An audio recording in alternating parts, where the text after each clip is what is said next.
Est-ce que tu te rendais compte que tu baignais dans un environnement différent des autres? On s'en rend pas compte. Quand tu quittes La Rochelle pour Toulouse en 2002, est-ce que ça a été dur de quitter le cocon familial? Je t'avoue franchement que j'en ai gros sur la patate parce que je sais pas trop où je vais. Je vois ça, Toulouse, comme vous pouvez le percevoir aujourd'hui, comme un monstre. Qu'est-ce que tu ressens à ce moment-là, justement, quand tu es appelé pour la Coupe du Monde? Une grosse fierté, t'es prévenu un peu avant. Qu'est-ce qui s'est passé pour que vous fassiez le nez à nez avec le Léo Black lors du Je Dakar? t'avoue franchement que moi, j'ai pas été concerté. Quand t'es entraîneur à Toulouse, tout le monde te dit c'est normal. Mais l'avoir gagné avec Montpellier il y a 4 ans, là, ou 3 ans, là, sincèrement, ça a été aussi ma deuxième belle émotion. Et si dans le futur, il y a Vincent Merlin qui arrive, qui veut se prendre un café ici, il te dit j'ai un poste dans l'encadrement, qu'est-ce que tu lui réponds? Eh bien, bonjour à toutes et à tous, on se retrouve aujourd'hui pour un tout nouvel entretien, celui avec Gabriel Lacroix. Vous avez beaucoup plu il y a quelques mois et aujourd'hui, je me retrouve avec une autre figure emblématique et marquante du Stade Rochelais, Monsieur Jean-Baptiste Elissal. Bonjour Jean-Baptiste. Bonjour messieurs, Comment ça va déjà? ça va bien, écoutez, à La Rochelle, sous le soleil et dans un bel endroit, donc tout va bien. Et oui, voilà. Alors, nous sommes au Vieux Crampon, donc la deuxième maison de Jean-Baptiste. On va parler beaucoup de rugby aujourd'hui. On va parler de ta famille, du Stade Rochelais, bien évidemment, de tes heures de gloire au Stade Toulousain et en équipe de France. Et ensuite, on parlera un petit peu aussi de cet endroit et de ton après-carrière, comment tu l'as géré, comment tu la gères encore aujourd'hui. Et on va commencer sans plus attendre. Le nom, le patronyme Elissal est forcément très connu à La Rochelle. Tu as grandi dans une famille d'exception. Tu as été entouré de rugbymen pendant toute ta vie. De quoi rêvait le petit Jean-Baptiste? En fait, je rêvais de pas grand-chose et j'ai par contre toujours essayé de prendre exemple sur mon grand-père et mon père, c'est-à-dire essayer de respecter le plus possible ce qu'ils essayaient de me transmettre, alors tant au niveau éducation qu'au niveau rugbystique, ce qui se rapproche un peu. Et j'ai toujours essayé de ne pas salir ou bafouer notre nom, voilà, par respect pour eux, par respect pour ce qu'ils m'ont transmis. Et donc j'avais pas un rêve spécial, mais c'est vrai que quand j'étais petit, jouer sur Marcel de Flandre, qui n'était pas comme il est aujourd'hui, mais c'était déjà presque inaccessible quand on est minot. Et voilà, et le jour où c'est arrivé, j'en étais très fier. On en reparlera tout à l'heure de ta première à De Flandre et de tes premiers pas sous maillot Rochelais. Mais quand donc tu as évoqué ton grand-père, donc Arnaud, tu as aussi ton autre grand-père, Laurent Midet, qui était aussi, donc c'est les premiers internationaux Elissal. Cela a été vraiment des modèles pour toi dans ta suite, dans ton début de carrière plutôt? Mon grand-père Elisald est celui qui m'a le plus marqué dans la transmission parce que j'étais très souvent chez eux. Malheureusement, Laurent Bidard, mon autre grand-père, celui qui a été international en 53 contre le Pays de Galles, j'en ai pris toutes les caractéristiques physiologiques, mais je l'ai peu connu parce qu'il est parti trop tôt. Mais je pense qu'au fond de moi, dans la génétique, j'avais son espièglerie et surtout son gabarit. Voilà, et j'ai essayé de prendre le meilleur de tout le monde pour devenir ce que je suis et ce que j'ai été. Au début un petit peu de ta carrière, juste avant le début de ta carrière, est-ce que tu te rendais compte que tu baignais dans un environnement différent des autres? On s'en rend pas compte parce qu'on est bercé là-dedans. Moi, ma jeunesse, c'était le samedi il y avait peu de rugby à la télé, c'était très rare, il y avait le tournoi des Nations et c'était tout. Donc on regardait les matchs de rugby en direct, alors ça pouvait être à Puyllboro, à Marcel de Flandre, à la Grenouillère, donc ils m'amenaient avec eux. Le dimanche, c'était la messe, donc j'arrivais avec mon grand-père, mon père entraînait ou jouait. Je voyais l'équipe première de La Rochelle. Et puis j'ai fait un peu mon école de rugby entre Villeneuve-les-Salines parce que mon père a donné un coup de main là-bas. un peu au Stade Rochelet, un mercredi sur deux en gros.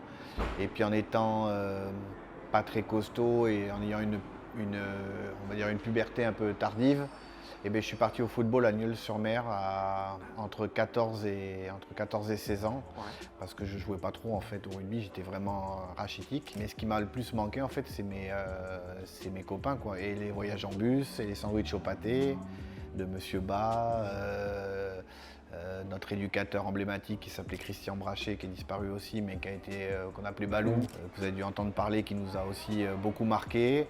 Et puis surtout l'ambiance qu'il y avait dans le bus après les matchs, c'était les chansons paillardes. Voilà, on n'avait pas encore d'iPhone ou d'iPad, donc on n'était pas très connectés, on va dire à l'époque, mais on était très connectés entre nous. Et c'est ces souvenirs-là qui m'ont porté jusqu'à 19 ans. C'est vraiment la partie beaucoup plaisir plus la compétition jusqu'à tes 19 ans qui te passionne. Oui, puis en plus le rugby était, comme je dis, était très peu diffusé à la télé. Pas professionnel. Ouais. Le seul rêve qu'on avait quand on était gamin ici à Portneuf, c'était un jour de jouer à Marcel de Flandre. Le groupe B à l'époque ou le groupe A2, ils ont ferraillé pour monter et redescendre. Mais en fait, ce qu'on voulait, nous, c'était être sur le grand terrain. Ouais. Voilà. On avait le terrain annexe qui était juste derrière, là où il y a les parkings maintenant, derrière le Marcel de Flandre. Donc on jouait là chez les jeunes. Quand on jouait là, c'était déjà pas mal. Mais ce qu'on voulait, c'était surtout être un jour essayer de porter le maillot de l'équipe première, quoi. Tout à l'heure, tu as évoqué donc, tes modèles donc, avec ton grand-père et aussi ton père. Quels conseils ils t'ont donné? Il n'y a pas un conseil en particulier, mais il y a une immersion au quotidien. C'est-à-dire qu'eux parlaient énormément de rugby.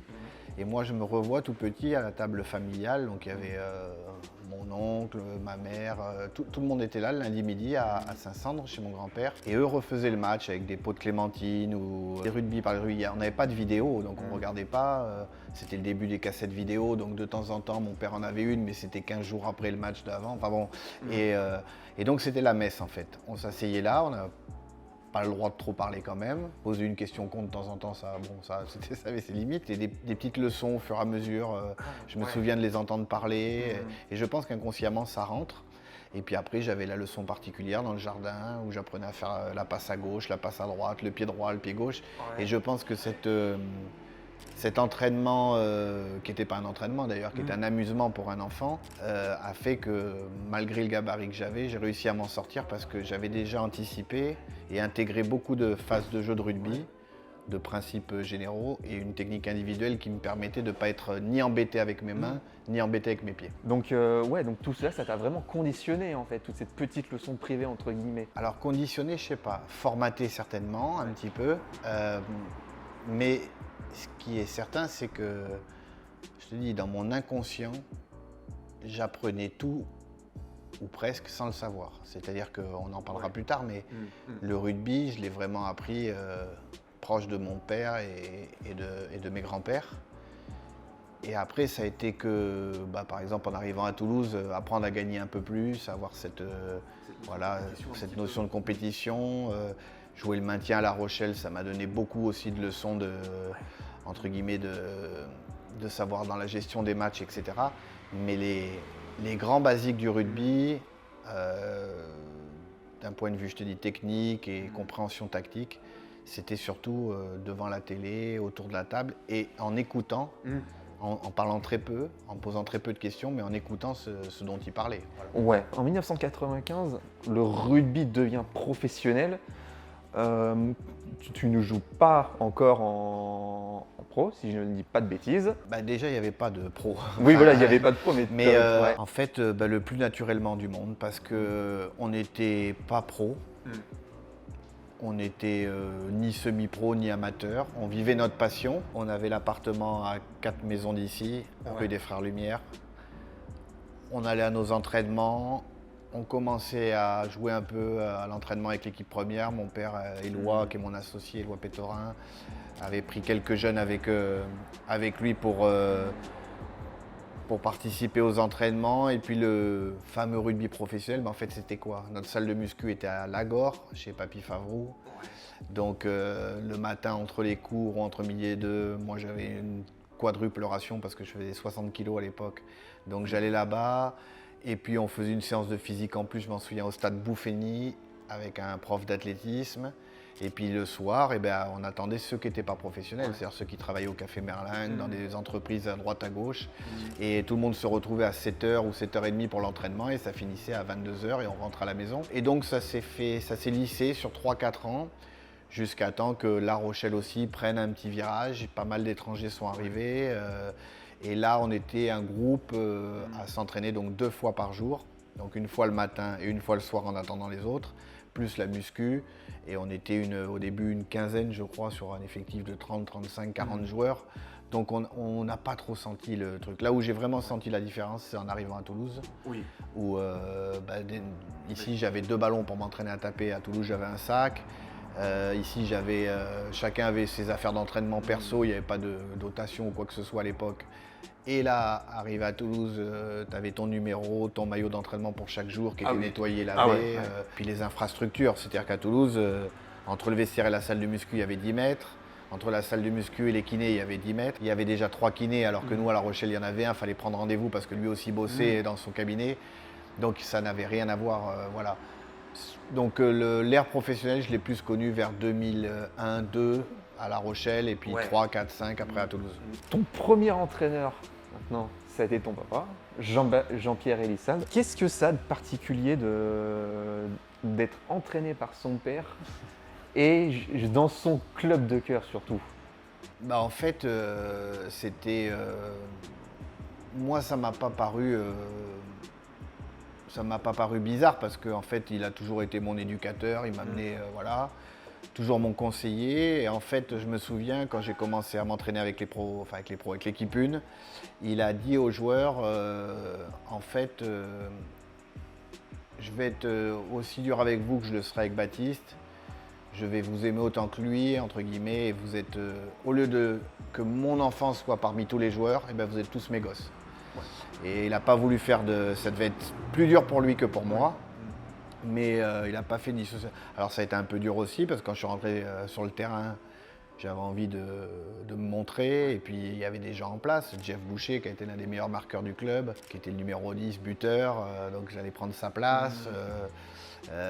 Steve Bernard, des joueurs comme ça, donc voilà, c'était. Et puis les entraînements à l'époque, je te dis, c'était la nuit avec 4 spots, et puis il n'y avait pas trop de air rugby comme on fait aujourd'hui, c'était pas très séquencé, c'était du rugby, et puis ça plaquait quoi. Donc voilà, au début j'ai pris quelques coups d'épaule, ça m'a endurci un petit peu, mais le fait d'avoir eu mon père à côté, ça a été, je pense, ce qui peut arriver de mieux à un joueur, c'est-à-dire que on partait en voiture et puis j'avais le débrief de suite de l'entraînement. Il pouvait déjà me parler de la tactique ou de la stratégie de l'entraînement qu'il voulait mettre en place. Puis moi, j'étais un peu le relais. Et puis tout ça s'est fait très naturellement. Alors on n'a pas vécu que des moments faciles. Je me souviens d'un match contre Aurillac ici pour la descente où le stade entier me siffle parce que je loupe des coups de pied. Je suis rentré le dimanche soir, donc parce qu'on jouait le dimanche, c'était très difficile. Mon père m'a dit t'inquiète pas, ça arrivera et ça arrivera encore. Mon grand-père m'a dit le lundi, mon petit bonhomme, tu vas te relever et tu vas montrer à tous ces cons qui se sont trompés.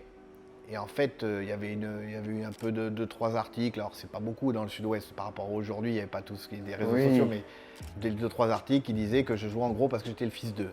Et ça fait mal un petit peu. Ouais. Oui, ça fait un peu mal. Et donc le week-end d'après, je m'en souviens, on reçoit Périgueux. Et mon père me dit, aujourd'hui tu vas montrer à tout le monde que tu joues pas parce que tu es mon fils, mais tu joues parce que tu mérites ta place. Et je crois que ce jour-là, alors ça rentre pas dans les records parce que c'était pas le top 14, mais je crois que j'ai marqué 33 points tout seul. Un truc dans ce genre-là. Et je pense que ça a fait taire, voilà, tous ceux qui étaient contre mon père ou contre mon grand-père, parce que c'est vrai que tant de générations qui suivent, ça suscite beaucoup de gêne, beaucoup de jalousie, voilà. Et donc forcément, on attendait que le petit se casse la gueule pour insulter tout le monde, ou en tout cas pour siffler tout le monde, conspuer. Et ce jour-là, je crois que ça a été mon envol, quoi. J'ai pris conscience que voilà, j'étais un Elissade, je jouais à La Rochelle, et peu importe ce que pensent les gens de moi, j'allais prouver qu'avec mes 70 kilos tout mouillé, 65 à l'époque, j'allais être sur le terrain et je ferais le meilleur à chaque fois. Peut-être pas toujours le mieux, mais le meilleur. Jusqu'à mon départ, c'est ce que j'ai essayé de faire, quoi. Malgré toutes les critiques qu'il y avait autour et toute la entre guillemets, la pression qui était très relative à l'époque, puisqu'on n'avait pas de réseaux sociaux et tout. C'était 2 articles et 3 mecs dans la rue qui t'en parlaient, mais voilà. Ouais, tu avais aussi un petit peu aussi justement la pression de ton nom. Ou alors, est-ce que tu t'en es servi pour que ça soit une fierté? Moi, c'est plus une fierté. Ça m'a jamais mis la pression. Ouais. Sincèrement, je me suis pas dit, oh, je m'appelle Jean-Baptiste Elissal, il faut que je fasse papy, papa. Non, non. Voilà. Au début, c'était beaucoup le fils d'eux ou le petit-fils d'eux. Puis c'est devenu Jean-Baptiste, puis c'est devenu Jean-Baptiste Elissal. Et puis maintenant, on parle de Sacha comme le petit-fils, l'arrière-petit-fils, vous l'avez vu au Seven. C'est une fierté. Ouais. Et moi, j'ai été éduqué comme ça. C'est-à-dire que n'importe quel endroit où je suis rentré sur un terrain, avec un maillot rouge et noir, bleu et blanc, équipe de France, peu importe, où j'avais toujours au fond de moi le maillot du Stade Rochelet collé à ma peau et entre guillemets le poids, mais pas un poids qui t'écrase, de mes ancêtres et de ce qu'on avait laissé comme trace. Nono, il a été, et encore les gens qui sont encore vivants de sa génération, a été adulé par les gens ici. Alors il avait la poissonnerie, elle a 100 mètres, la maison familiale ici. Donc dis-toi bien que dans Port-Neuf, tout le monde jouait au rugby, c'était le Clarty Rugby. Et Nono était le messie en fait. Mais combien de gens qui ont joué même à un petit niveau en junior ici t'ont dit mais ton grand-père il m'a subjugué par ses paroles et il m'a abreuvé d'enseignements, mais pas que pour le rugby, pour la vie de tous les jours. Ouais. Voilà. Et moi ce que je voulais c'était surtout ne pas décevoir et être fier du nom que je portais. Et justement, tout à l'heure, tu évoquais donc maintenant ton fils, Sacha, qui va prendre la relève. Il intègre le pôle, l'équipe Espoir cette année. Qu'est-ce que tu ressens en tant que papa? Je suis fier. J'essaye de faire ce qu'ils ont fait avec moi. C'est-à-dire, je parle de rugby librement avec lui, sans lui mettre aucune pression. Ils s'en mettent déjà assez parce que contrairement à moi à son âge où j'avais ma bande de potes, on était tous d'ici et on allait boire un verre et on faisait les cons. Aujourd'hui, ils sont déjà très sérieux, très professionnels avant l'heure. Ils s'en mettent déjà assez de pression, donc j'essaie d'être très léger, de donner le plus de conseils possible et d'aller au bout de ses rêves. Alors je ne peux pas vous dire aujourd'hui si ça marchera. C'est très compliqué, il a quelques aptitudes, c'est indéniable. Il sent le rugby, c'est indéniable aussi, mais après il y a beaucoup de paramètres, un peu de chance aussi, qui vont rentrer en jeu. Et il va falloir qu'il se fasse son chemin lui aussi. Je pense que quand vous lui avez demandé, il vous a dit non, il est très timide par rapport à ça. Et dites-vous bien que lui, contrairement aux 3 générations d'avant, il n'est pas à Rochelet. Il est né à Toulouse et il est resté jusqu'à 14 ans à Toulouse. Et ça marque parce que pour lui, il n'y a pas beaucoup mieux que le Stade Toulousain. Alors aujourd'hui, il est très fier d'être à La Rochelle. Il a été très fier de jouer à Montpellier. Ça lui a donné une culture du rugby un peu différente, de différents endroits. Je pense que ça lui servira plus tard. Et voilà, j'essaye surtout qu'il... Voilà. Mais il est bien éduqué, il est très discret, il n'a pas la grosse tête, il est travailleur. Donc aujourd'hui, il a pas mal d'éléments qui sont réunis pour pouvoir peut-être un jour espérer. Voilà. Et on n'est pas obligé de jouer en équipe de France ou de jouer en première division pour faire une belle carrière, je lui ai dit. Et s'il doit être joué en national ou en D2, ou voilà, et bien qu'il le fasse. Il travaille très bien à l'école, je touche du bois, pourvu que ça dure. Voilà, il a eu son bac avec les félicitations et les mentions, donc c'est très bien. Il a la tête sur les épaules et pour l'instant, il est très discret. Par contre, je lui dis que tu sois discret en dehors avec vous, quand vous lui demandez, c'est parfait, tu fais ce que tu veux. Mais sur le terrain, il faut que tu t'imposes. C'est-à-dire qu'il va falloir que, voilà, il est en concurrence avec Diego Jurde. Oui. C'est la nouvelle pépite. Et il se met déjà, même sans avoir joué encore avec lui ou contre lui, il se met déjà, voilà, il le voit comme le meilleur du monde. Et je lui ai dit ça, au bout d'un moment, il va falloir que tu le quittes. C'est-à-dire que toi, il va falloir que tu te confrontes à ce qui se fait de mieux à lui. Et c'est ça la concurrence. Et peut-être que si vous êtes bons tous les deux, ou très bons tous les deux, vous jouerez ensemble. Et certainement, parce que vos entraîneurs, ils vont dire, bon, on va les mettre sur le terrain et on trouvera une solution. 10 et 12, 12 et 10, on verra. Donc voilà.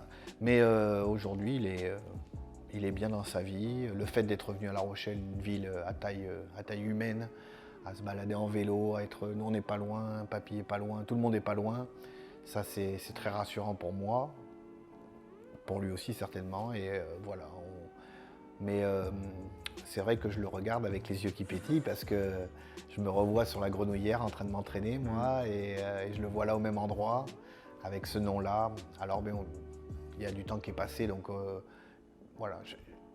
j'espère pas que ça lui mette une pression négative. Voilà, j'espère que ça sera comme moi, que ça va plus le booster. Alors justement, il y a ton fils qui a une question pour toi. Mais papa, comme je sais que tu étais un joueur assez costaud, je voulais savoir si durant ta carrière, il y avait un joueur qui t'avait plus ou moins impressionné physiquement ou qui t'avait fait peur. Donc un joueur très costaud, donc il se fout de ma gueule déjà, ça c'est pas... Bon. Il va charger. Un joueur qui m'a impressionné physiquement, oui, quand j'ai vu Keller arriver à Toulouse. Bon, déjà, j'étais très vexé de le voir arriver parce que j'étais de l'équipe de France. Novès avait pas grand-chose à me reprocher. Je jouais quasiment tous les matchs. Michalak était à l'ouverture. Et en fait, quand je l'ai vu arriver, se mettre torse nu dans les vestiaires, j'ai fait bon, bah alors là, ça va être compliqué quand même. Et donc oui, Byron Keller physiquement, Yannick Josion, qui était pour son époque un centre qui pourrait jouer largement aujourd'hui, et même des Jonathan Danty pourraient s'assommer dessus. Vraiment un tronc d'arbre, on l'appelait. Et puis après, il y a eu des gens physiologiquement qui m'ont épaté. Cédric Emmans, Vincent Clerc avait des pattes hors normes. Je pense à Pelouse. C'est un mec de la ruralité, tu vois, d'une famille de fermiers avec des gros os, des grosses mains dures. Et c'est vrai qu'à l'entraînement à Toulouse, il y avait une brave opposition tous les mardis, puisque nos matchs la semaine étaient entre guillemets, enfin le week-end était un peu plus facile. Donc on avait des oppositions assez rudes. Donc voilà, les joueurs qui m'ont marqué physiquement, c'est à peu près eux. Et Sacha, un roseau ton père. Il a beaucoup plié mais n'a jamais rompu. Alors on va revenir maintenant sur ta carrière et on va commencer donc forcément par le Stade Rochelet, ta première maison. Comment tu intègres le centre de formation à l'époque surtout? Est-ce que surtout il y avait un espèce de centre de formation comme il est aujourd'hui? Alors il n'était pas comme il est aujourd'hui. Je crois qu'il y avait une dizaine de chambres, là où aujourd'hui vous avez les bureaux, là, Marcel de Flandre. Il y avait une dizaine de joueurs, mais moi je ne l'ai même pas intégré parce qu'on habitait à côté. Donc il y avait Éloi qui venait de Rochefort, c'était surtout du très local. Hein. Il y avait pas, je crois que le plus loin qui est venu, il devait éviter peut-être aller à Parthenay ou enfin, je sais pas. C'était à 2 heures à la ronde. Ça s'était estampillé entre guillemets centre de formation, mais en fait quoi? On s'entraînait, on allait à l'école ensemble, on allait à la musculation quand l'emploi du temps de l'école nous le permettait, et on mangeait ensemble une fois par jour. Le soir, on avait un repas au club qui était mis en place par le club. Voilà, donc c'est la première génération centre de formation, mais rien à voir avec tout ce qui est fait aujourd'hui, et rien à voir avec la Pivia ou je sais pas comment, le Massif, je sais pas quoi. Oui. C'était, voilà, il y avait 5 chambres, et puis on profitait de ce qu'on avait. Mais je vous dis, la salle de muscu était à la Gore, l'athlétisme au stade Bouffeny, les entraînements à... Donc en fait, on vadrouillait entre tout ça, mais ça n'avait rien à voir avec aujourd'hui. Est-ce que tu te rappelles de ton premier match pro? Je vais peut-être les confondre, je ne sais pas si c'est Bayonne ou Perorat, je ne sais plus trop, tu vas me le dire certainement. Alors d'après mes recherches, c'est à Bayonne. C'est ça. Et je crois que ça ne se passe pas très bien pour moi parce qu'en voulant plaquer, David Joulin, à l'époque c'était un 3e ligne, on avait le droit de plaquer sans les bras, et il jetait en homme torpille dans les jambes. Et moi j'ai plaqué en même temps et je crois que je l'ai pris dans la tête et il m'a explosé, j'ai fait KO. Il me semble, c'est ça, ouais, c'était Bayonne à Bayonne. Alors c'était aussi un clin d'œil parce que tu sais que mon père a joué à Bayonne. Mes 2 grands-pères, Bidar et Elissal, sont de Bayonne, donc à 300 mètres du stade, ils habitaient. Donc je pense que mon père, alors je sais pas si c'est fait exprès ou si c'est intuitif ou si c'est... mais c'était un bon clin d'œil d'avoir débuté là-bas, dans un endroit un peu, entre guillemets, hostile à l'époque. Ouais, qui est un petit peu toujours aussi. On les aime bien. Mais voilà. Alors maintenant, on est le 24 février 2001. La Rochelle reçoit le Grand Stade Toulousain, à l'époque, dans un stade de Flandre qui était déjà guichet fermé, quand même, avec 9500 spectateurs, ce qui n'était pas rien. On est donc dans les arrêts de jeu, à la 80e minute. Et à la 86e minute, pardon. Merci monsieur l'arbitre. Qu'est-ce que tu ressens à ce moment-là? Au moment de mettre ce drop. Donc tout le monde se souvient de cette image, mais 5 minutes avant, je loupe un drop à peu près au même endroit, un peu plus à gauche. Et donc l'histoire aurait pu être moins jolie. Mais en fait, ce que je ressens, c'est ce que ressent mon père. C'est-à-dire que bon, j'ai beaucoup de fierté. D'ailleurs, les joueurs veulent me porter un peu en triomphe, mais je dis à Franck Brunet de me poser par terre. Enfin, j'ai pas trop ça. J'ai beaucoup de joie parce que Toulouse me contacte depuis 2 ou 3 ans. Le recruteur de Toulouse, coquin, Jean-Michel Rancoul à l'époque, m'appelle la veille au soir à l'hôtel pour me mettre un peu de pression. Eh oui, d'où le vice toulousain. Voilà. Donc j'ai cette fierté-là. C'est la première fois qu'on bat Toulouse dans l'ère moderne. On s'assure quasiment le maintien, puisque c'était des matchs à l'époque qui comptaient double, parce que personne ne battait Toulouse, quasiment. Je suis très heureux pour mon père, très heureux pour mes collègues, et malgré tout, 1 heure après le match, avant l'euphorie, avant d'aller faire la fête avec mes potes, j'ai comme le sentiment que l'histoire n'est pas loin de s'arrêter. En fait, on est arrivé avec cette équipe-là, avec encore quelques Rochelais sur le terrain, plus beaucoup, mais encore quelques Rochelais, quelques copains du centre de formation. Dans un fonctionnement semi-professionnel et surtout à côté de mon père, qu'on arrive pas loin de nos limites en fait. D'accord. Et lui a le même sentiment, il m'en a parlé qu'après, moi je n'en ai jamais parlé, on s'en est parlé très longtemps après, mais en fait voilà, on savait que si Vincent et les dirigeants ne passaient pas le braquet d'au-dessus, à force de faire l'ascenseur, la corde allait péter un jour et que peut-être qu'on ne remonterait plus jamais. Donc il a fallu du temps. J'ai passé une très très bonne soirée, vraiment très bonne soirée, le roi du village.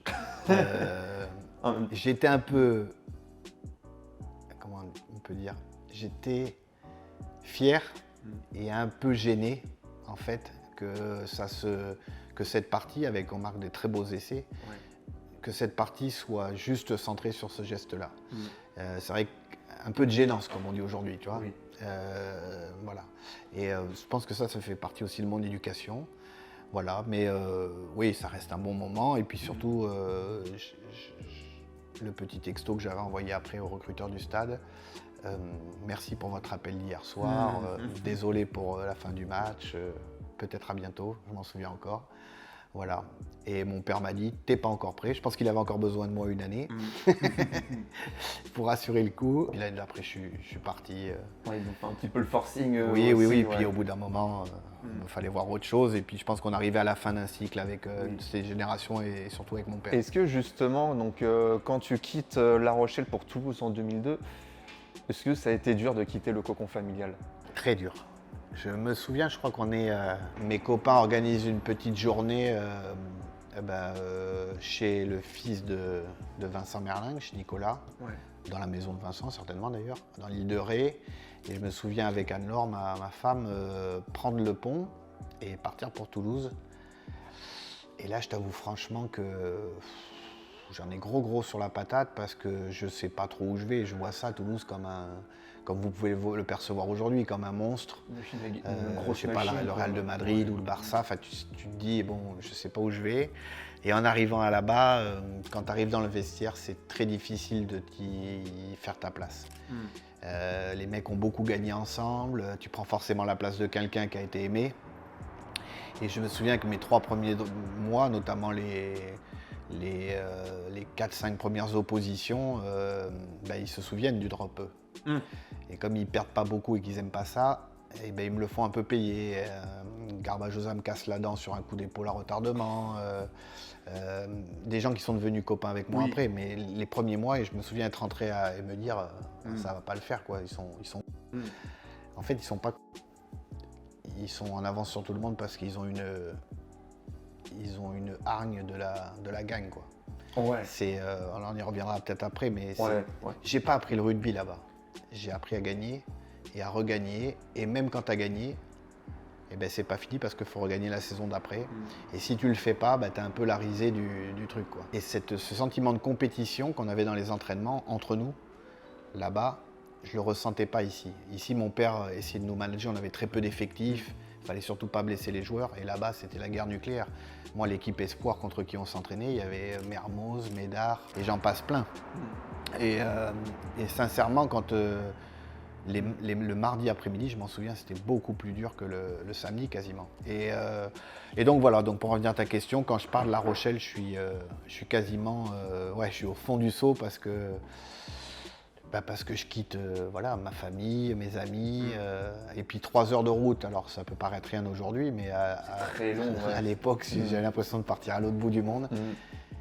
Et je te dis, ouais, gros sur la patate. Vraiment, le passage du pont de l'île de Ré, je m'en souviens comme si c'était hier, c'était affreux. C'est comme si tu voyais ta vie défiler un petit peu sur ces 3 heures. Pas ma vie, mais Tes années voilà, rocheuses. je venais de laisser mes potes. J'ai encore cette photo où on est tous au bord de la mer à Sablanceau, là. Ouais, et tu te dis, je vais passer, peut-être on va s'oublier, enfin pas s'oublier, mais comme on se verra moins, enfin, tu te poses plein de questions. Ouais, quand même de vue et Voilà, tout, puis ouais, tu pars de la maison, quoi. Tu pars de ton cocon où tout le monde te protège, où beaucoup de gens, hormis les envieux et les jaloux, t'adulent, où t'es un peu la petite starlette du coin. Donc en 2002, tu débarques à Toulouse. Tu as donc parlé aussi, le changement est énorme. Tu as parlé aussi donc de la concurrence. Et à ton poste, il y a déjà 2 personnes qui sont en poste entre guillemets, voilà, à ce moment-là. C'est Michela qui est Yann Delaing. Comment tu t'es nourri de cette concurrence? Et bien, comme j'aimerais que Sacha aujourd'hui se fasse, c'est-à-dire énormément de respect et énormément de volonté de faire ma place. Mais en étant respectueux, c'est-à-dire pas le gros con qui est individualiste et qui pense qu'à sa gueule à l'entraînement, au contraire. Le meilleur pour l'équipe et puis essayer de plaire à Noves. Alors, la chance que j'avais, c'est que je pouvais jouer 2 postes. Fred aussi, mais Fred voulait absolument jouer à l'ouverture pour l'équipe de France. Ouais. Donc je pense qu'il y a eu une discussion avec Noves. Et très rapidement, après quelques matchs à l'ouverture, des bons matchs, il me dit, est-ce que tu serais capable de jouer à la mêlée? J'ai dit, moi, tu me mets où tu veux, je joue. Bon, ça aurait été compliqué ailleurs, mais voilà. Et en fait, mais j'ai encore immensément de respect pour ces 2 mecs-là. Fred est un copain, Yann est un grand copain. Et puis quel joueur, quoi. Quand tu tombes face à ce genre de phénomène, donc des grands joueurs, eh ben, si tu oses pas ton niveau, t'es balayé. Oui. Et je me souviens que j'ai appris à Toulouse à être beaucoup plus sérieux que je l'étais ici. En plus avec l'âge, l'arrivée d'un enfant. Mais donc pour te dire, ça pose la concurrence. Hein. Delaing, il doit avoir 50 sélections, Fred en a 70. Donc il faut faire son trou, quoi, et puis espérer qu'il se loupe 1 ou 2 coups. Avec cette concurrence, tu vas disputer la Coupe d'Europe, donc la H-Cup en 2003. J'avais fait les premières phases de poule, quelques-unes à l'ouverture, je crois 4 matchs à l'ouverture et 1 ou 2 à la mêlée. C'était des matchs c'était plus compliqué que maintenant, c'était des matchs aller-retour. Dès que tu perdais, 1 ou 2 fois, tu étais quasiment éliminé. Alors, où tu finissais 2e, donc tu n'étais pas dans les meilleurs premiers et tu te déplaçais tout le temps. Et c'était la première fois que je découvrais cette compétition. Et là aussi, quand que tu joues des matchs pour pas descendre ici et que tu joues après la Coupe d'Europe quelques mois plus tard, où tout va beaucoup plus vite et tu sens que la machine de guerre, même les joueurs changent dans les vestiaires, alors qu'il y a beaucoup de déconstruction à Toulouse. Et ben, ces semaines-là, elles sont un peu particulières. Noves aussi change de gueule. Voilà, donc je découvrais un peu tout ça. Et c'était une bonne première expérience, sauf que ma première finale, je l'ai regardée dans les tribunes. Voilà, alors ils considèrent que je suis champion d'Europe parce que j'ai participé à tout ça, mais bon. Est-ce que toi, tu te considères comme justement. J'étais là, sans le coup de pied de la demi-finale, on n'y serait pas, mais on y serait, je sais pas. Et puis, et en fait, tu te poses pas ces questions. Tu regardes Wikipédia, des fois ils disent 2 titres, 3 titres, 4 titres, tu t'en fous en fait. C'est pas grave. T'en as fait partie, mais il te manque le jour J. Être en tenue pour soulever la coupe. Là, t'es en costard, c'est pas pareil. Parce que des personnes comme par exemple Kevin Gourdon ou même Victor Vito qui se blessent une semaine avant la demi-finale juste avant la finale de 2022. Vous considérez qu'ils sont champions parce qu'ils ont fait des saisons exceptionnelles. Voilà. Donc voilà, de la vue du joueur en général. Tu ne te considères pas champion parce que tu n'as pas fait le dernier. Et de la vue de la Vox Populi, tu l'es. Après, c'est que des histoires de comptes sur le Wikipédia. Tu débutes l'équipe de France donc en 2000 avec 2 matchs. Ensuite, tu reviens donc en 2004 et cette fois-ci, tu reviens en tant que titulaire pour le tournoi des 6 nations où tu termines meilleur marqueur français avec 36 points et tu réalises le Grand Chelem. Qu'est-ce que tu ressens en termes d'émotion lorsque tu gagnes le Grand Chelem avec ton pays? Alors, le Grand Chelem, je crois que je le fais dans vos papiers. Mais le dernier match, c'est Yashvili qui le joue parce que je me désinsère les ischio-jambiers à Cardiff à l'avant-dernier match. Je fais les 4 premiers et je fais pas le 5e. Donc, et je me souviens que les dirigeants de l'époque, Joe Mazzo m'avait appelé pour que je monte à Paris faire la soirée avec eux, être au match et tout.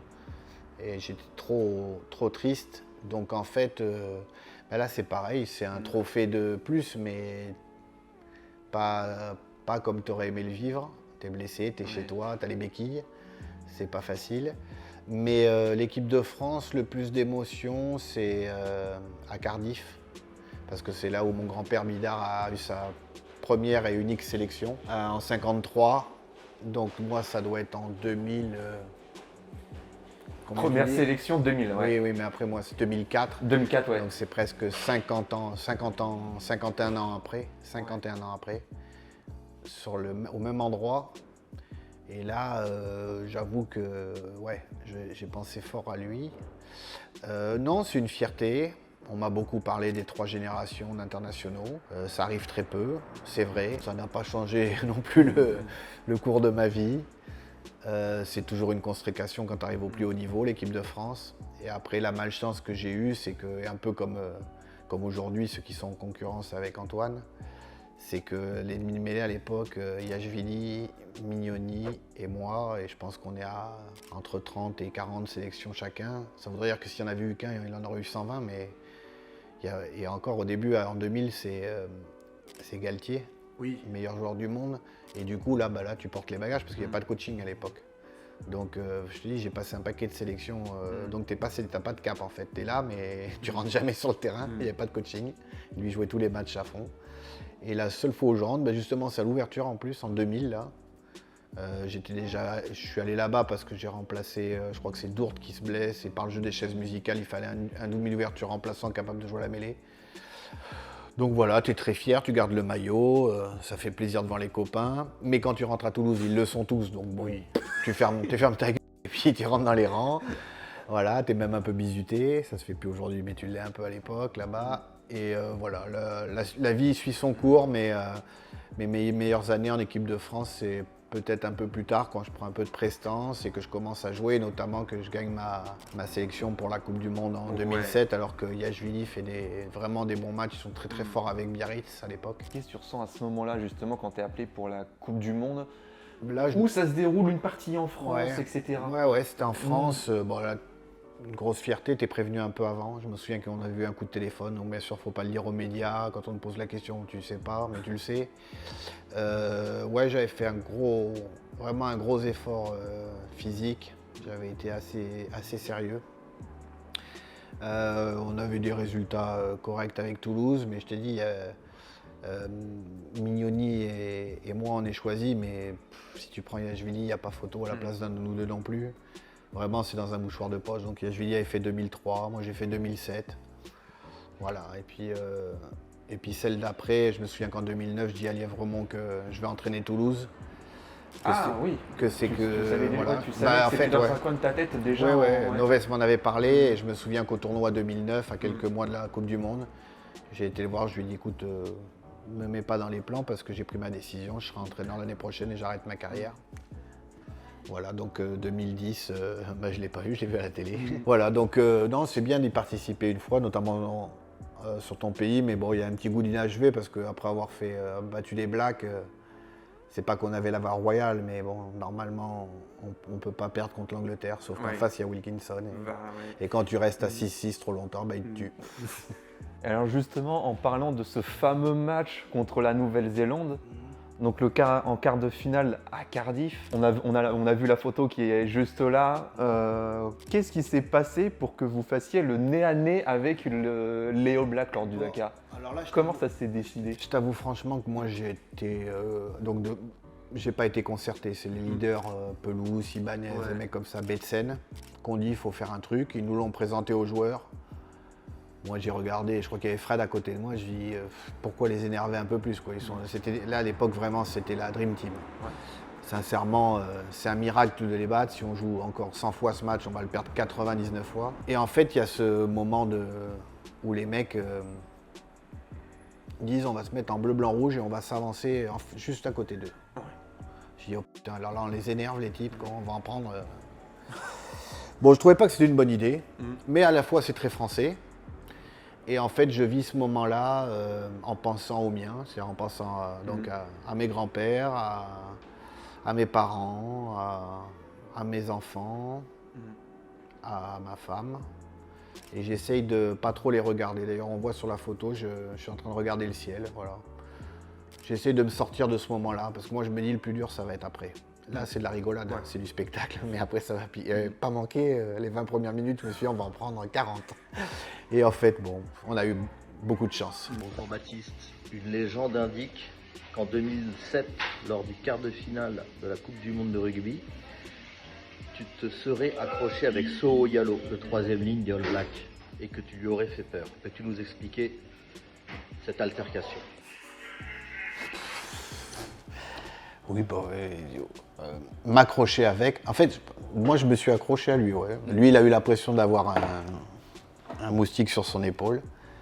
Et heureusement qu'il n'est pas méchant parce que je crois que le combat était perdu. Ouais. En fait, Soyalo, c'était un troisième ligne All Black, tu sais, avec les nattes, là, Ah oui. 120 kilos, un monstre. Puis avec des îles, des bras comme ça. Ouais. Puis, je sais pas, une altercation. Je fais un peu le nerveux, mais tu vois ces petits chiens qui aboient là, mais tu leur fais petit, bah, c'est à peu près ça l'image. Ouais, c'est bien de me chambrer. J'ai eu au moins. Je peux dire au moins que j'ai attrapé Soyalo par le callback. Sur la pointe des pieds, mais bon. Tu gagnes le seul titre qui te manquait à ton palmarès, quasiment. C'est bouclier de bonus. Ouais. Est-ce que à ce moment-là, c'est vraiment la consécration ultime? On était vraiment paramétré Toulouse pour la Coupe d'Europe. On n'était pas très costaud, enfin, moins costaud devant. Et le rugby européen était plus rapide, il y avait les phases de conquête étaient moins disputées qu'en championnat. Et dans le championnat, Biarritz, Perpignan, Agen, Stade Français nous battent, je crois que je joue 2 ou 3 finales perdues avant de... Et j'arrive en 2008 et le clin d'œil sympa, c'est que donc il y a Keller et que Noves me dit, t'es capable de jouer à l'ouverture? Ah, je lui dis, non seulement je suis capable, mais si tu m'y mets, on va faire une grande saison. Et je m'en souviens, c'était à Dax, le premier match du championnat. On sort de la Coupe du Monde 2007 et on n'avait pas le droit de jouer le premier match. Et j'avais signé un papier comme quoi moi, je prenais pas de vacances et je jouais. J'avais dit à Noves, mets-moi à l'ouverture et on va voir. Voilà, les drops et tout. Et donc la saison se fait à l'ouverture. On fait finale de Coupe d'Europe. On la perd contre le Munster d'Ogara, bien aidé par l'arbitrage, à Cardiff avec 80 000 Irlandais, enfin tout ce qu'il fallait pour pas la gagner. Oui. Et puis le Munster, fallait qu'il gagne à l'époque, ça faisait du... Voilà, peu importe. Et arrive cette finale de championnat et, contre Montferrand, qui c'était sa Xème finale. Et bon, au bout d'un moment, tu te dis, ils vont en gagner une, quoi. Mais bon, il ne faudrait pas que ça soit aujourd'hui. Et je crois que sincèrement, c'est l'un des... Et je me casse les côtes en demi-finale. Donc on revient quelques années avant. J'ai dans la tête que j'ai pas joué la finale de Coupe d'Europe en 2003. Et puis arrive ce moment-là, donc j'ai une fracture de la côte. Mais je me dis là, il faut y laisser la vie. J'ai mon père au téléphone, il faut qu'il laisse la vie aussi. On est tous unanimes à dire, bon voilà, c'est qu'une côte cassée. Bon, ça fait mal, mais donc anesthésie avec des piqûres, une protection et tout. Et on fait un bon match de rugby. Vraiment, c'est un beau match. Il y a des beaux essais. On marque un essai de 80 mètres, un peu à la toulousaine, avec du jeu de mou, la fin de drop. Je m'en souviens, l'essai de Médard, tout ça. Et là, quand tu es champion de France, c'est. Là, la Coupe d'Europe, sincèrement, c'est pas de la. Je peux pas dire que c'est pas. T'es champion de quelque chose, oui, t'as un trophée, oui, t'es reconnu, oui. Mais c'est champion de France, c'est d'ailleurs pour beaucoup de joueurs de rugby, hein, quand on parle, quand tu as été les deux champions de France, c'est ce qu'il y a de mieux. Et là, quand tu es dans la secoupe volante, que tu marches pour aller soulever le bouclier, là, voilà, tu oublies toutes tes douleurs. Oui. Donc je me souviens avoir beaucoup souffert, une repiqûre à la mi-temps. Et à la fin du match, avec l'adrénaline, je sais pas, la joie et un petit peu d'alcool. Plus rien, pendant 2 jours et après pendant une semaine, plié en 2. Voilà, du coup j'ai toujours, je m'en souviens, elle est là. J'ai toujours le la cicatrice, ouais, et donc je m'en souviendrai. Mais ouais, ça c'est un grand moment. Alors c'est un très bon moment en tant que joueur et j'ai vécu aussi un grand moment en tant qu'entraîneur en le gagnant à Toulouse. Ouais. Alors quand tu es entraîneur à Toulouse, tout le monde te dit c'est normal de gagner. Donc bon, c'est plus facile qu'ailleurs, mais c'est quand même difficile. Mais l'avoir gagné avec Montpellier il y a 4 ans, là, ou 3 ans, où personne t'attend, là, sincèrement, ça a été aussi ma deuxième belle émotion. Ouais. Donc le 2008 en tant que joueur et avec Montpellier en tant qu'entraîneur. Ouais. Est-ce que c'est plus dur de gagner le Brennus que la Coupe d'Europe? Oui. C'est, en fait, là, tu as un marathon. Le championnat, c'est un marathon. Et puis, d'autant plus, alors un peu moins à notre époque, mais d'autant plus aujourd'hui où 6 équipes, 7 équipes peuvent être championnes. C'est dur tous les week-ends, ça ferraille partout. Tu peux aller perdre à Montauban ou à Vannes facilement, entre guillemets. Tu peux te faire accrocher par n'importe qui. Alors que la Coupe d'Europe, avec un bon tirage, en recevant qui il faut et aujourd'hui en gagnant un match à l'extérieur, t'es qualifié, t'as quasiment la voie royale en recevant les quarts de finale, machin. Le jeu du tirage au sort, et ça va vite en fait. La Coupe d'Europe, il te faut gagner les 3 matchs de phase finale et 5 matchs. Le championnat, il t'en faut un paquet. Et puis quand tu arrives et que tu es qualifié, il te faut les barrages ou les demi. Et puis une fois que tu as passé ça, tu as le cut de la finale. Non, c'est beaucoup plus dur. Tu le vis pareil quand tu es joueur. Tu fais pas le choix. Voilà. Mais quand tu es entraîneur, tu te rends compte que c'est beaucoup plus dur le championnat. Et tu évoquais tout à l'heure à Marc Lièvremont que tu ne voulais pas donc, participer à la Coupe du Monde donc en 2011, que Guy Novès t'avait déjà parlé avec lui pour être son entraîneur, donc son adjoint. Comment l'as-tu préparé justement cette après-carrière? Guy est quelqu'un qui anticipe beaucoup, c'est pour ça qu'il a énormément réussi.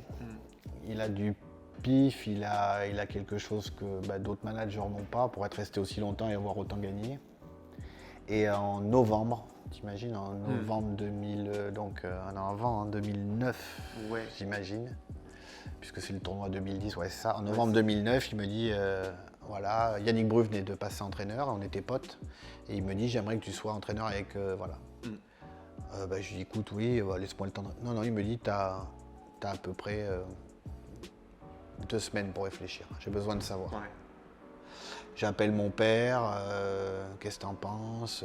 Ouais, t'es jeune, si t'as fait le tour, tout ça, machin. Je commence à avoir pas mal de blessures, c'était dur. Et en fait, je me suis dit, qu'est-ce que j'ai fait? Voilà, j'ai maintenu, on a maintenu le club, on est descendu avec La Rochelle, on est remonté. T'as été champion avec Toulouse, champion d'Europe, champion de France. Est-ce que tu vas faire une année de plus? Pourquoi tu vas faire une année de plus?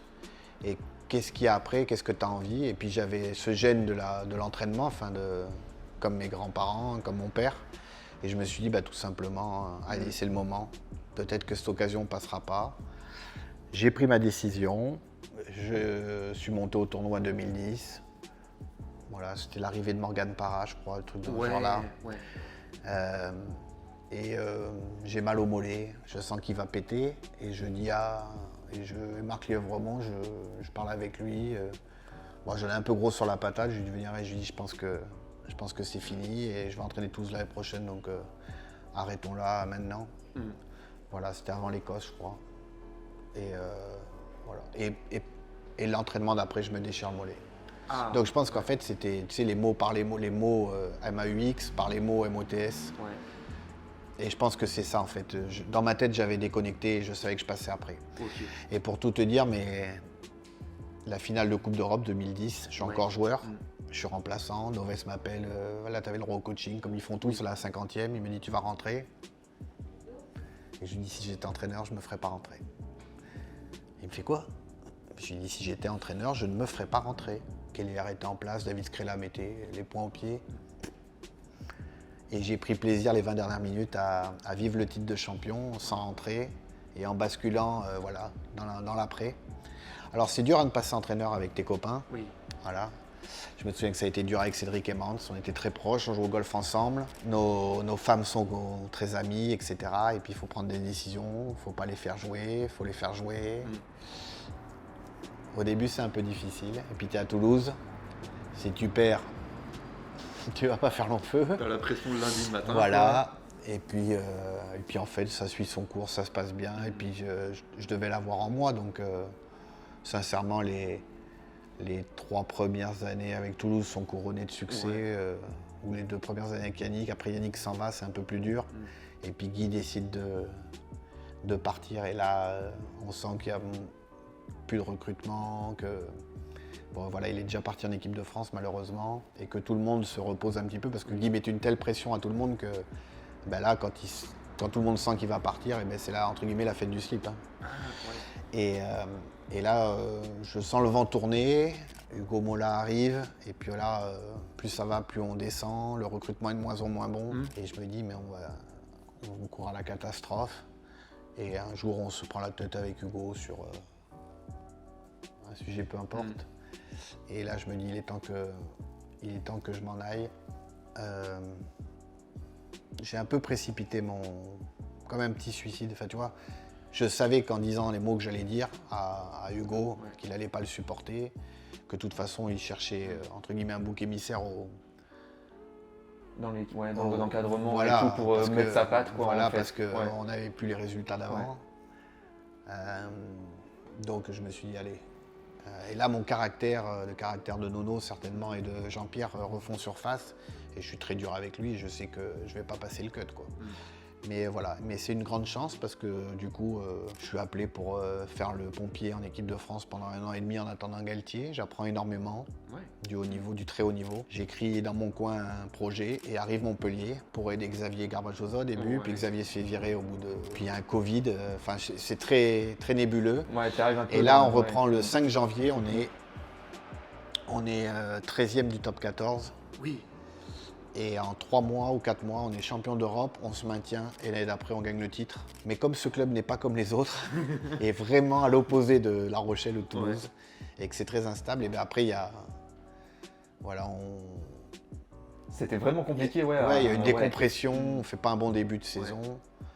Là, Philippe Saint-André s'en va, il vire l'entraîneur des avants, Olivier Azam, avec qui j'étais. J'ai plus trop la main sur le rugby alors que Philippe me laissait 100% de la main sur le rugby. J'étais entre guillemets le head coach comme ils appellent ça. Là il y a un Anglais qui arrive et puis c'est lui qui prend la main mais on parle pas du tout le même langage. Et puis ça explose parce que c'est Montpellier et que souvent les clubs qui n'ont jamais gagné, Castres ils ont gagné, l'année d'après ils jouent le maintien, Montferrand.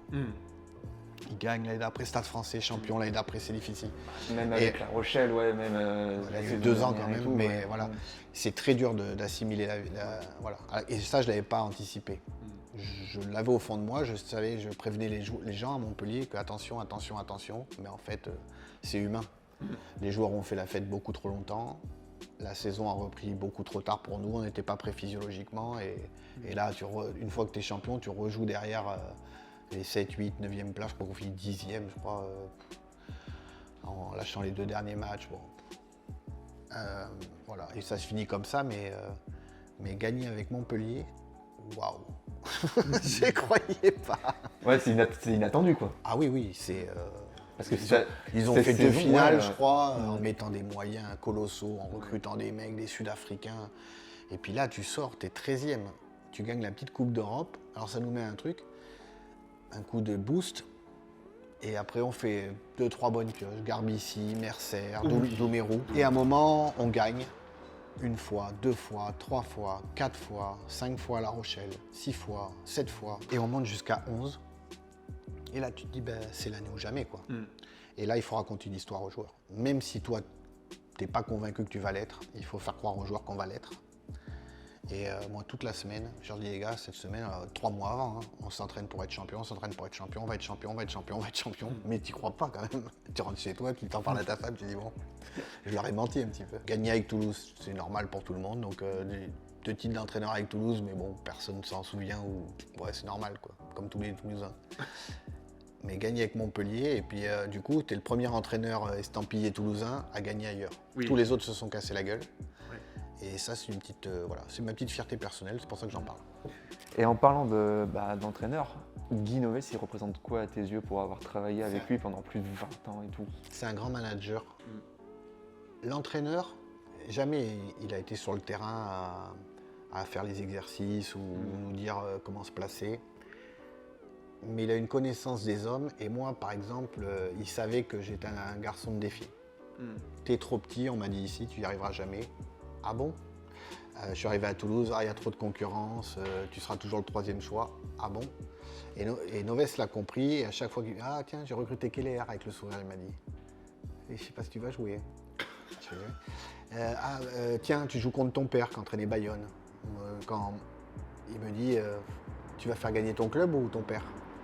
Je crois que j'avais mis 3 drops. Et il savait comment me parler. Et jusqu'à 2010 où je prends un peu de maturité, 2008 où je prends un peu de maturité, où là, je suis capable d'aller le voir et de lui dire mais ouais, un homme pas trop aimé de l'extérieur, parce qu'en France on n'aime pas les gagnants, on aime bien les seconds. Un homme bien, qui a construit un empire autour de lui, qui maîtrise tout. Et voilà, tu apprends vraiment les ficelles du métier, surtout d'avoir toujours 2-3 coups d'avance. C'est-à-dire que quand tu fais quelque chose, tu sais les répercussions que ça va et que ça va avoir. Et ça, il était très fort là-dedans. Un deuxième père, c'est un peu beaucoup. Non, c'est quelqu'un que je respecte énormément, que c'est quelqu'un qui me respecte énormément. On a toujours encore des échanges très cordiaux, mais de là à dire un deuxième père, non. C'est quelqu'un que je respecterai tout le temps et quoi qu'il arrive, parce qu'il m'a donné la chance de me voir et de me recruter à Toulouse et de certainement arriver à l'équipe de France et tout ça. Donc je lui dois ça, c'est indéniable. Baptiste, une petite question à te poser. J'aimerais que tu m'expliques la différence entre le ball in play et le playing ball. Alors, Anthony, ce sont des termes qui sont arrivés. En fait, pour faire plus intelligent, des mecs comme Fabien Galtier ont décidé de vous parler en anglais. Mais en fait, le ball in play, c'est le temps de vie du ballon. C'est-à-dire que dès que le jeu commence, tu déclenches le chrono. Dès que le jeu s'arrête, tu l'arrêtes. Tu additionnes tous ces temps de jeu et à la fin, tu as environ 40 minutes au niveau international. Voilà. Et l'autre terme que tu emploies, Anthony, n'existe pas du tout, même chez Fabien Galtier. Donc on parlera de tout ça à la prochaine Assemblée Générale des Vieux Crampons. On va maintenant parler de ce lieu, c'est les Vieux Crampons. En avril dernier, tu te reconvertis et justement, c'est le cuir qui a parlé pour reprendre ces Vieux Crampons. En fait, j'ai eu le choix sans voir trop le choix. C'est que mon père est venu chez moi en début d'année. Il m'a dit, mon fils, je commence à en avoir un peu marre, 73 ans, nanani, nanana. Je pense que je vais, si on n'arrive pas à vendre l'endroit, je vais le donner. J'ai dit, quoi, tu vas donner quoi? Et à qui? Donc il m'explique un peu ça. J'ai dit, non, attends, bouge pas. On avait pour idée avec 2-3 copains, on en avait parlé de se faire un petit kiff, bon, sans y être au quotidien comme on est aujourd'hui, mais d'investir dans un petit truc pour voir comment, voilà, autre chose que le rugby. Et là, j'ai appelé mes potes, donc Éloi, Anthony et Benji, et je leur ai dit, les gars, écoutez, là, si on fait pas quelque chose, ils vont faire une connerie. Soit ils vont le brader, soit ils vont le donner, enfin je sais pas comment ça va se passer, soit ils vont partir et puis ils vont le laisser fermer. C'est quand même dommage pour Cartier, à côté du stade et tout. Puis il y a une âme, vous en pensez quoi? Oui, c'est pas très propre, oui, ok, d'accord, mais sinon. Et puis là, ils sont motivés, c'est pas un gros investissement. Et puis en fait, quand je suis arrivé ici, que j'ai vu nos clients aujourd'hui qui deviennent presque nos copains, je comprenais pourquoi mon père disait nos copains deviennent nos clients et nos clients deviennent nos copains. C'est que en fait, ça a une valeur sociale cet endroit. Ouais. Les gens sont adorables, il y a de tout. On n'est pas sur le port de La Rochelle, on est à Port-Neuf. C'est pour ça que j'ai tenu aussi à ce que, malgré tous les gens qui me conseillent sur les prix, etc., m'ont dit il faut augmenter un peu les tarifs, la matière première a augmenté, donc il faudrait que tu passes ton menu, nanani. Je dis non, les gens de Port-Neuf viendront ici et mangeront à 19 €. Vous augmentez la bière, le whisky, ce que vous voulez, mais la bouffe, non. On est resté dans l'ambiance, on a refait des travaux, on a fait des choses un peu plus propres, plus aux normes surtout. Et là, on est nickel. On attend le monde avec impatience, on attend les matchs. Et puis je te dis, en fait, c'est un lien social. Ouais. Si on s'enlève d'ici, il y a quoi pour aller boire le café? Il n'y a plus grand-chose. C'est mon quartier, c'est le quartier où mon père est né. C'est le quartier où on avait la poissonnerie des grands-parents, c'est le quartier où on a la maison familiale, c'est le quartier où il y a le stade. Sacha est à 300 mètres de là en train de taper dans un ballon. C'était le moment, j'avais pas grand-chose à faire. J'ai dit, allez, on y va. Sans penser que ça me plairait d'arriver à 7h30 le matin, de serrer des mains, de faire un café, de vous rencontrer vous les jeunes, de rencontrer les plus vieux, ceux qu'on jouait avec papa, de rencontrer la génération bien avant qui vient manger ici tous les premiers juillet du mois. Et tout ça, ça se mélange.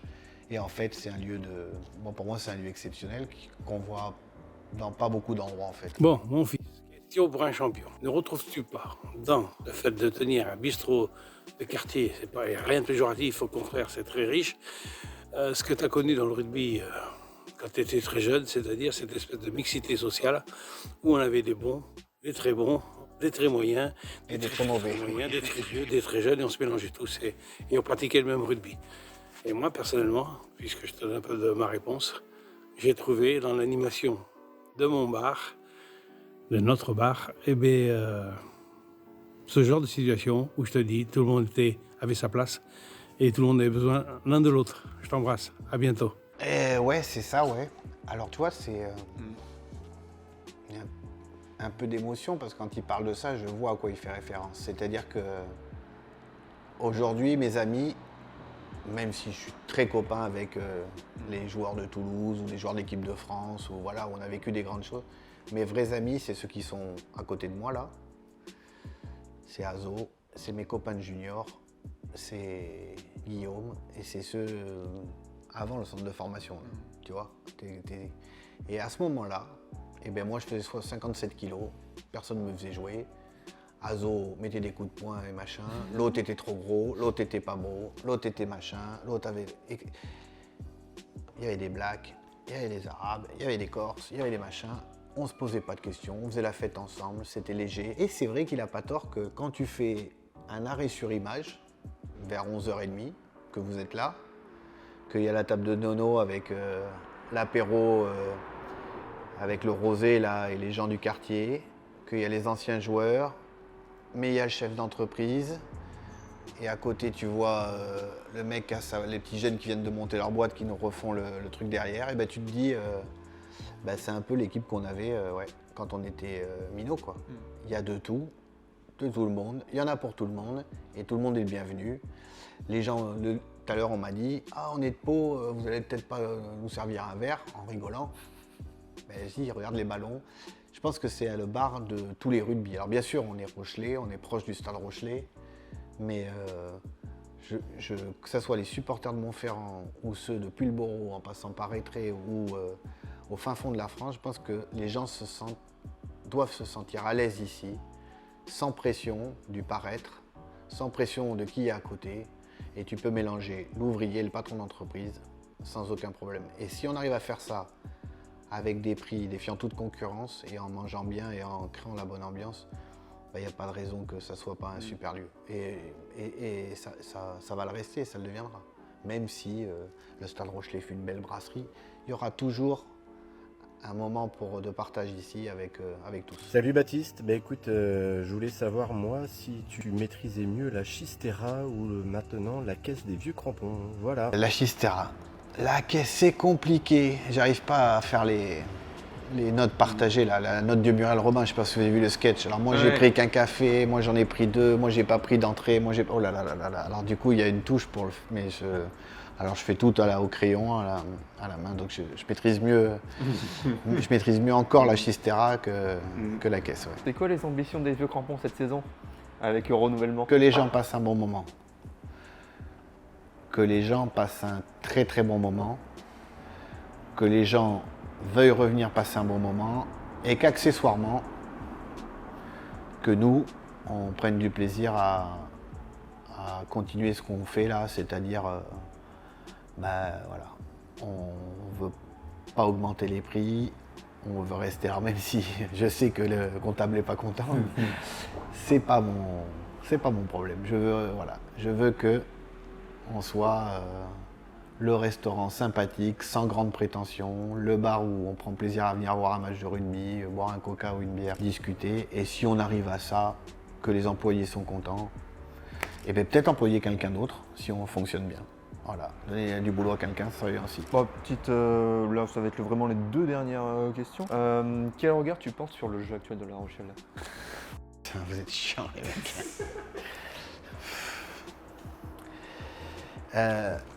La Rochelle, quand il est en pleine possession de ses moyens physiques et de ses hommes d'exception, comme ça a été le cas il y a 2 ans, 3 ans, on l'avait avec ses titres, et certainement l'équipe la plus costaud, et même certainement plus costaud que Toulouse, Quand elle va dans les coins, quand elle met cette image du combat de boxe entre Mohamed Ali et Foreman, Oui. c'est Foreman, quand ils vont dans les coins là et qu'ils t'enferment là, il n'y a pas grand monde qui peut les battre. Malheureusement, avec peu de renouvellement, la fatigue de certains, l'usure et le fait d'avoir gagné des titres, pas mal de blessures et d'internationaux. Et il est très difficile de reproduire ça. Et aujourd'hui, il y a au moins 2 ou 3 équipes aussi costauds, voire plus costauds. Et quand ils n'ont pas tout le monde, ils deviennent du coup un peu plus normal et moyen. Et bien plus facile à lire. Je crois qu'ils ont effectué une mue en début de saison dernière où ils se sont rendus compte de ça et ils ont voulu se passer un peu plus le ballon. Et j'ai lu 2-3 articles où Rémi, Sébastien et tout ça disaient on veut bouger un peu plus le ballon, mais pour bouger le ballon, il faut bouger les hommes. Et ce que je vois, ce que je perçois, c'est que, peut-être ça va changer cette année avec Nignashvili, des mecs comme ça, c'est qu'il y a peu de 3/4 qui dézonent et qui sortent de leur couloir. Voilà, qu'une fois que tu as pris le milieu de terrain, tu t'appuies sur des hommes très costauds comme Danty, il est un peu plus en difficulté aujourd'hui. Mais comme tout cycle, ils ont surperformé sur les 2 titres. Les finales qu'ils ont jouées, ils ont été pas loin de battre Toulouse en finale, c'était le moment là. Aujourd'hui, je les trouve un peu trop lisible et beaucoup moins costaud qu'avant. Ce qu'il faut savoir quand tu es coach, c'est quel joueur tu as et quel jeu tu peux faire. C'est-à-dire que si je veux reproduire le jeu de La Rochelle avec vous, toi pilier droit, lui pilier gauche, et toi, on part dans le platane. Ouais. Donc en fait, voilà, aujourd'hui, c'est quels changements ils vont influer au niveau des joueurs, le recrutement, peut-être changer de poste à certains autres pour changer de rugby. Et voilà, il va falloir renouveler aussi l'après-Uni. Greg, la gestion de Greg avec les matchs internationaux, Skelton qui ne sera pas là pour les... Enfin, voilà, c'est des problèmes entre guillemets de riches quand tu as beaucoup d'internationaux et de ne pas les avoir. Et du coup, tu as ton équipe type que très peu du temps, il faut que tout le monde soit en forme au bon moment. Et ce qui n'est pas arrivé sur la dernière saison malheureusement. Mais attention, tu sais en général quand les gens perçoivent une équipe, ils disent oups, ils sont en train de se casser la gueule, c'est là où ils sont les plus dangereux. Donc j'ose penser et j'ose croire que La Rochelle cette année va être quand même difficile à... Voilà, parce que je pense que l'alerte de l'année dernière va leur filer un coup de boost, que tout le monde s'est remobilisé. Je crois aux hommes, hein, pas que aux entraîneurs, parce que les pauvres, si les joueurs n'ont pas envie de se la donner un peu plus, voilà, ça va pas le faire. Mais voilà. Donc le jeu... Je pense que de rester sur ce jeu stéréotypé où ils étaient des gros démolisseurs sans avoir des gros démolisseurs ou pas en forme ou moins en forme, c'était compliqué. Au micro d'ici La Rochelle en juin dernier, tu as déclaré « Aujourd'hui, je suis plus concentré sur les travaux du bar que sur un avenir sur un banc. Mais ça me démange. » Et on est le 20 août aujourd'hui. Les travaux ils sont terminés depuis le 18. Et si dans le futur, il y a Vincent Merlin qui arrive, qui veut se prendre un café ici, il te dit j'ai un poste dans l'encadrement, qu'est-ce que tu lui réponds? Alors, le vrai banc de touche, comme vous l'entendez, c'est-à-dire entraîner les professionnels, bien évidemment que c'est très attirant. Ici ou ailleurs, parce que c'est mon métier et c'est là où tu peux te donner la chance de vivre des émotions incroyables. Mais ce que j'ai vraiment au fond de moi, et l'idée que j'en ai parlé avec, pour rien vous cacher, avec Pierre Vénère et Robert Mort, ça serait plus sur la transmission et le fond du fond, c'est-à-dire la formation. Ouais. Je pense qu'aujourd'hui, si tu veux, les millions ne servent à rien puisque tu as un salary cap. Si tu veux essayer de concurrencer sur le long terme, Bordeaux, qui fait un travail exceptionnel dans la formation, au niveau du recrutement, leur équipe jeune commence à gagner, etc. Toulouse, bien évidemment. Et d'autres qui commencent à s'y mettre, il faut vraiment se poser les bonnes questions. On en a discuté ensemble, et sincèrement, si demain, ils ont la conviction que je suis la personne pour leur filer un coup de main, j'y vais les yeux fermés, j'arrête tout. C'est-à-dire que le banc de touche de Toulouse ou des All Blacks, eh bien tant pis. Pour La Rochelle, je suis prêt à le faire. Mais que pour La Rochelle. Voilà. Et faut jamais dire jamais, mais voilà, le nom, les années ont passé. Mon père n'est pas en très bon terme avec Vincent, mais je pense que ce sont des personnes intelligentes, il ne faut pas tout mélanger. J'ai eu aussi des petites accroches en tant que joueur et en tant qu'entraîneur avec Ronan, mais je pense que lui aussi, et moi aussi, on est capable de mettre de l'eau dans notre vin et de se voir. Si vraiment je sens une volonté forte, alors oui, je suis prêt à tout arrêter, en gardant bien sûr les vieux crampons, à tout arrêter le reste pour donner un coup de main au Stade Rochelais. Maintenant, si demain, rentrer dans l'encadrement de l'équipe première, j'en suis moins sûr. D'accord. Parce que c'est du court terme. Et je sais que ça peut se finir très vite, même si à La Rochelle ça dure beaucoup plus longtemps qu'ailleurs, mais je réfléchirai. Je ne dis pas non, je ne dis pas oui, mais par contre, en sous-marin, sur du très long terme pour la formation, alors oui, mais ils le savent. On en a discuté, ils le savent. Et entre guillemets, la balle est dans leur main ou dans leur pied. Ou dans leur camp. J'écris, je regarde tout le rugby qui peut passer, que je peux regarder. Tous. J'ai donné un coup de main à Pulboron en regardant sur mon téléphone des vidéos captées par une tourelle. Alors là, tu es loin des 26 caméras, des ralentis et tout. Et juste aider les entraîneurs de Pulboron qui étaient, que ce soit les juniors, machin, ou la première. J'ai la passion du rugby,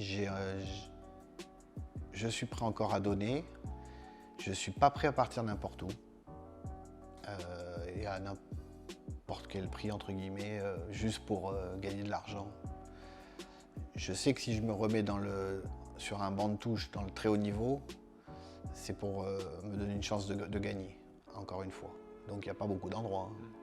Tu as 7 ou 8 clubs de top 14, les équipes nationales, le top 5, et donc ça peut très peu de place. Par contre, je te dis, me remettre à côté d'un banc ou en soutien des entraîneurs, des catégories de jeunes et des formateurs qu'il y a aujourd'hui, sans prendre la place de personne. Ça, ouais, je pense que je l'ai en moi, c'est ce qu'avait Nono en lui, c'est ce qu'avait mon père aussi en lui, c'est dans la transmission. T'es pas là pour briller et monter au Stade de France, mais tu prends plaisir à voir quelques Rochelais rejouer sur le terrain.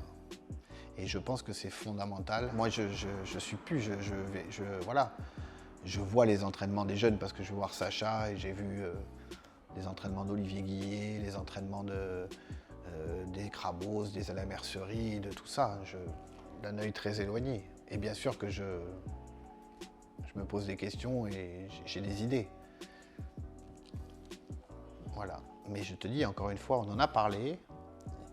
Il n'y a que pour La Rochelle et que pour le Stade Rochelais que je lâcherai entre guillemets, un gros banc du top 14.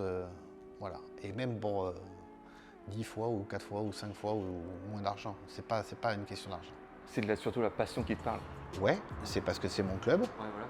incontestablement, parce qu'il y a les vieux crampons, parce que Sacha s'épanouit ici, parce que j'ai un autre enfant différent, parce que je sens que ma place est ici.